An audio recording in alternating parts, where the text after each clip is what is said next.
Hi, I'm Chantel Cohen, and today we are talking about 3 hidden truths of vulnerability. Now, I know what you're thinking. When you hear vulnerability, everyone starts to get scared. And especially when we're vulnerable with our partners.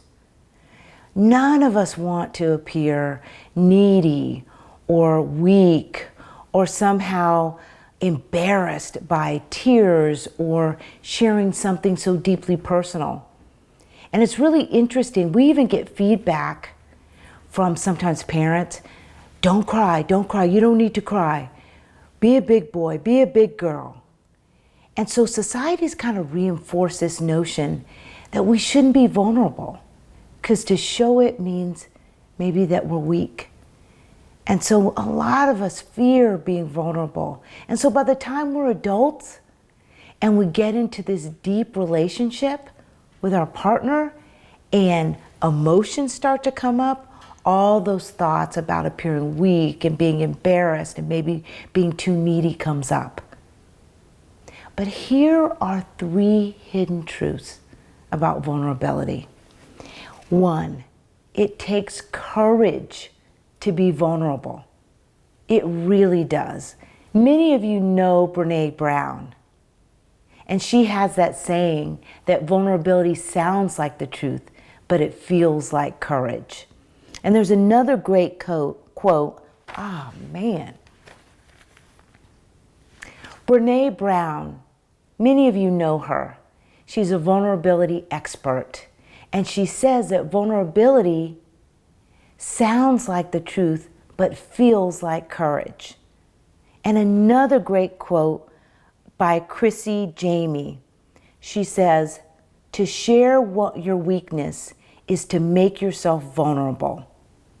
To make yourself vulnerable is to show your strength. Again, I want you to hear that, guys. To share your weakness is to make yourself vulnerable.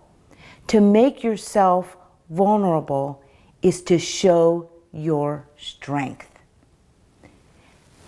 I know you don't always feel that way, but when you have the courage to tell your partner what your fears are, when you open up yourself, they get to know you, to really know you, but they also get the opportunity to support you. And we know that deep down, that's what all of us want. We want someone who's going to be there. But you have to take a risk.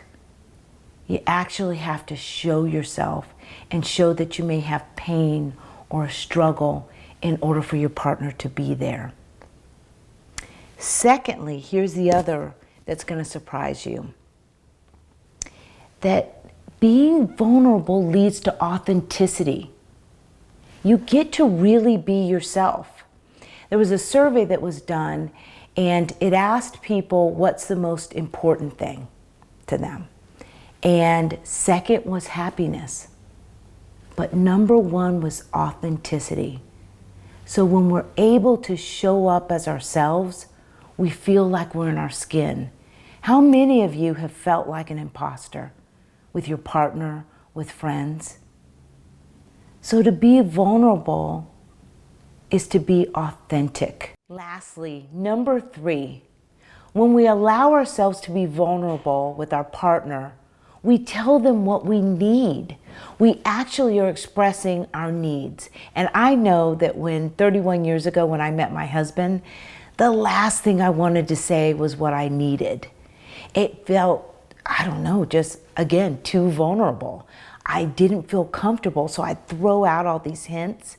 And I see this in my practice daily, where my clients are too afraid to tell their partner what they need because it feels too vulnerable. But when we allow ourselves to be vulnerable and we tell our partner what we need, what do you think we get, guys? Our needs start to get met.